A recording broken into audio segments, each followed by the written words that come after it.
हरे कृष्ण, राधे राधे, जय जगन्नाथ। शुद्ध भक्ति सेवा की विशेषताएं क्या है, आइए जानते हैं। श्रीमद् भागवतम के तृतीय स्कंद 29वें अध्याय श्लोक 12 और 13 में श्री कपिल देव भगवान ने अपनी माता को उपदेश देते हुए शुद्ध भक्ति के निम्नलिखित लक्षण बताए हैं। हे माता, जो मेरे शुद्ध भक्त हैं तथा जिन्हें भौतिक लाभ या दार्शनिक चिंतन की कोई इच्छा नहीं है, उनका मन मेरी सेवा में इतना अधिक लगा रहता है कि वे मुझसे कुछ भी मांगने में रुचि नहीं रखते, सिवाय उस सेवा में लगे रहने की। वे मेरे साथ मेरे धाम में रहने की भी याचना नहीं करते।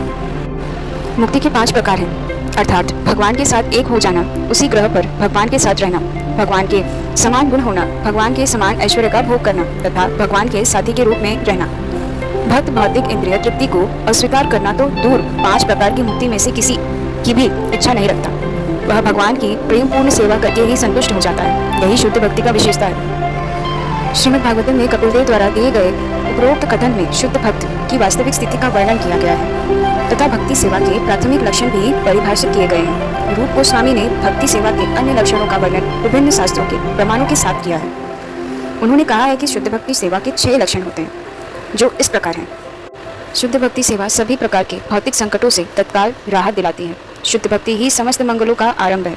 शुद्ध भक्ति सेवा स्वतः ही मनुष्य को दिव्य आनंद प्रदान करती है। चौथा, शुद्ध भक्ति सेवा शायद ही कभी प्राप्त होती है।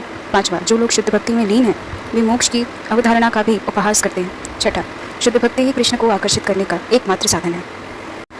कृष्ण सर्व आकर्षक है, किंतु शुद्ध भक्ति सेवा उन्हें भी आकर्षित करती है। इसका अर्थ है कि शुद्ध भक्ति सेवा स्वयं कृष्ण से भी अधिक दिव्य है, क्योंकि यह कृष्ण की आंतरिक शक्ति है। तो ये था शुद्ध भक्ति का कुछ विशेष विशेषताएं एवं उसका वास्तविक परिचय। अगर वीडियो अच्छा लगा हो तो लाइक शेयर सब्सक्राइब करें। राधे राधे, हरे कृष्ण, जय जगन्नाथ।